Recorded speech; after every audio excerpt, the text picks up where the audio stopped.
not the way the Spurs wanted to finish their final regular season road game in the Mile High City. They lose by 2 in overtime, 136-134. The final here inside of Ball Arena. Jacob Toby and Sean Elliott with you here on Spurs Live postgame. Disappointing for sure, but there are lessons to be learned. Yeah, I actually think our guys needed a game like this where things don't go your way and you have to show a lot of composure and poise down the stretch. We had a couple mistakes on the offensive end of the floor, and we came back on the defensive end, and because we didn't score, we compounded our error by not communicating very well, not coming to double teams with your hands up, not matching up in the half-court set. Jokic had a few mismatches, and then he was able to pick us apart, or we made some mistakes and he got some easy shots off. Well, the Spurs, we know they're going to be the second seed in the West. This loss pretty much secures them in that spot, unless the Thunder, Sean, completely implode and the Spurs win out the rest of their games. They'll be the 2 seed. Big win for the Nuggets as they try to catch the Lakers, who won't have Luka or Austin Reeves for the rest of the regular season. Yeah, so it changes a lot here because the Nuggets obviously have won 8 straight. They're playing good basketball. The Lakers, now without Luka Doncic, without Austin Reeves, I don't see them winning a lot coming down the stretch here. I haven't seen their schedule now, but without those 2 big guns out of the offense, they're really going to struggle. And so I see the Nuggets moving up in that 3rd spot. This right here is probably a preview of the second round. And so our guys get a good look at Jokic, at Murray. They've got to figure out a way to stop that combination, specifically the play where Murray's able to come off Jokic, moving in our direction, and then Victor has to step out and help out. Murray's throwing it back to Jokic for wide open shots. If Victor doesn't step up, then Murray's got a wide open shot or a lane to the basket. So they got to figure that play out. I thought Steph Castle did a great job the last time he saw it, keeping Murray from coming off that screen, kind of face guarded him. So that will probably be a point of emphasis. This is going to be a good matchup if both teams take care of business in the first round. Yeah, I was going to say, don't want to get too far ahead of ourselves, but if that's a second round series, that's going to be something. It is a lot of points. Crazy, yeah. Could have a big series written all over it. Victor had a big night, Sean. 34 points, 18 rebounds, 7 assists, a steal, 5 blocks in 40 minutes. And I thought we missed him a couple times underneath where he really could have imposed with his size against, really a non-existent interior defense for the Nuggets. And so great job blocking shots there. He's going to be challenged. Valanciunas going to challenge him. Nikola Jokic is going to challenge him underneath. He's going to get his share of blocks.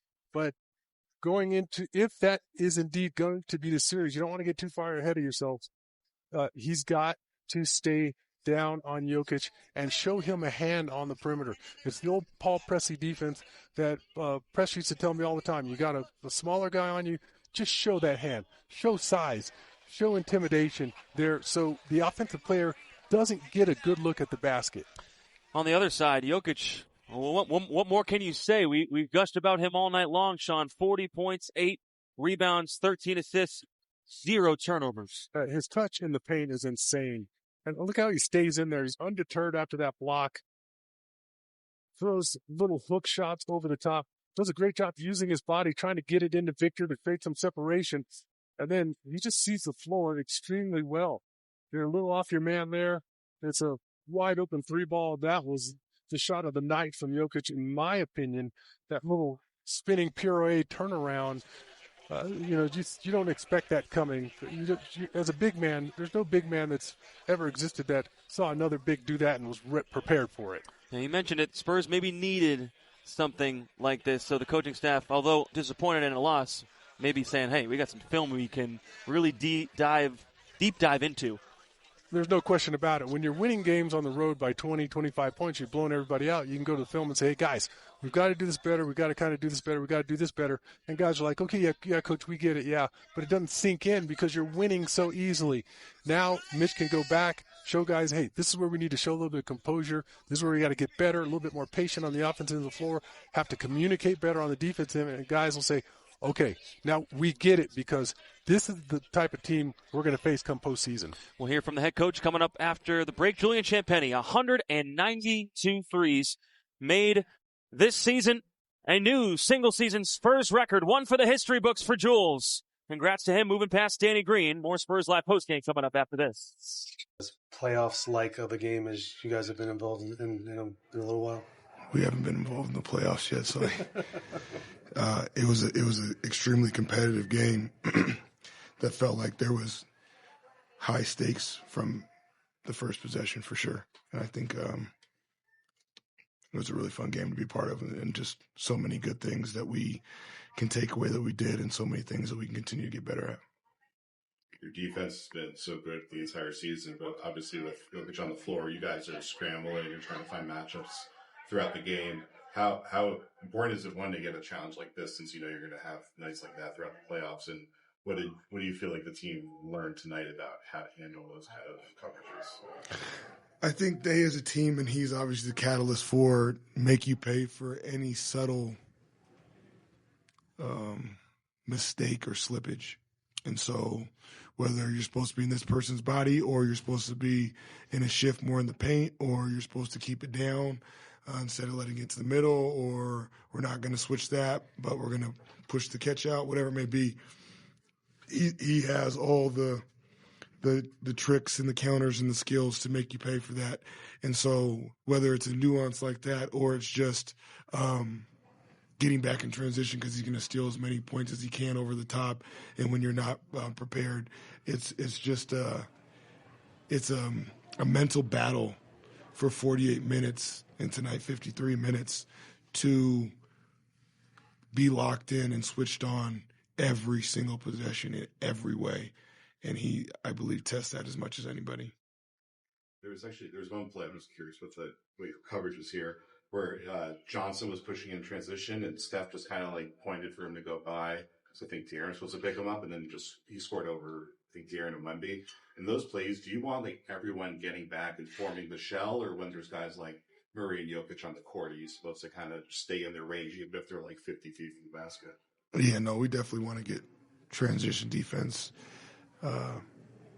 is the priority before anything else. We want to make sure we show our load and get into shell, and make sure that we get the ball neutralized, and then we get into half court. And I think that's where we feel like always we're able to be at our best defensively, is when we can get the ball a little bit at a standstill, flat feet versus flat feet, and be in the half court set defense. I guess Julian did get his 6 threes. What more can you say about what he's... Yeah, like I said earlier, it's just a real representation of his growth. You know, he made mistakes during the game like everybody else, but there was a time, I think, where his competitiveness and desire to want it so bad may have snowballed a little bit at times. Right intention, but at times, whether it was emotional regulation or just getting on to the next thing. And I think that's a great representation of a guy that played 33 minutes, hit some huge shots, made some great plays. And when you do those things, then you're able to play long enough. And then all the guys at this level are so talented and skilled. And he's obviously one of the best shooters in the league. Great byproduct of a lot of work that he's put on in growth. From Julian. All right, that's the head coach, Mitch Johnson, after a 2-point loss at the hands of the Denver Nuggets. Beautiful alley-oop throwing from Victor to Devin Vassell. We'll wrap this baby up after this.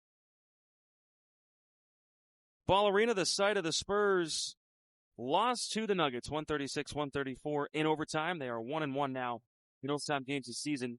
10-3. That was the Spurs' advantage on the fast break in the first half. Right. 18-10 Denver in the second. They didn't have any fast break points in the second half. Which is weird because I remember seeing a lob from Victor to Devin Vassell there in the second half. It looked like, to me, it was in the fast break, but the Denver Nuggets overwhelmingly won that battle in the open court. And so, again, it came down to little things, Jacob, and we saw Mitch Johnson at the end with his press conference there, and a lot of what he said was true about Jokic and about getting back in the half court, establishing your defense. We didn't do a good job with that. And, again, with Nikola Jokic, you can't get caught out of position. You can't get caught gambling. You have to play solid fundamental defense. And even then, you have to hope for him to make a few mistakes and for him to miss a few shots. You know, it's interesting. The Nuggets, they don't play fast, but they played faster than the Spurs tonight. And that was partly why the Spurs end up losing this game. They feel like the Nuggets do. They feel like they've been playing faster, I guess, the last couple of weeks. But the Spurs have another chance to go for 60 coming up Monday against the 76ers at home. 6:30 pregame show with Nate, Ryan, and TJ Ford. Hawks going up against Tyrese Maxey and the Sixers on Native American Heritage Night. I'm going to give you one last chance. If you want to join me for the national anthem, this is your final chance to say you want to. I'll be behind you like this.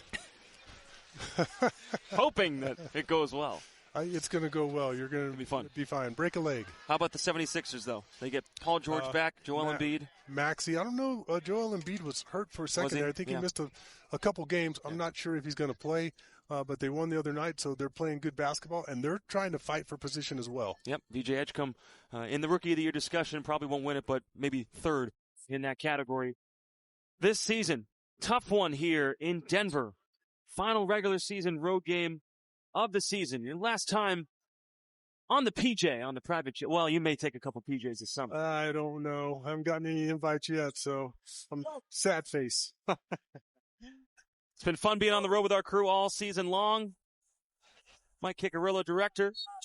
Daniel Ashcraft, producer. Daniel doing a great job. Lamar, Avery, everybody in the truck, thank you so much. See you on the plane. See you back home for the Spurs and the Sixers on Monday night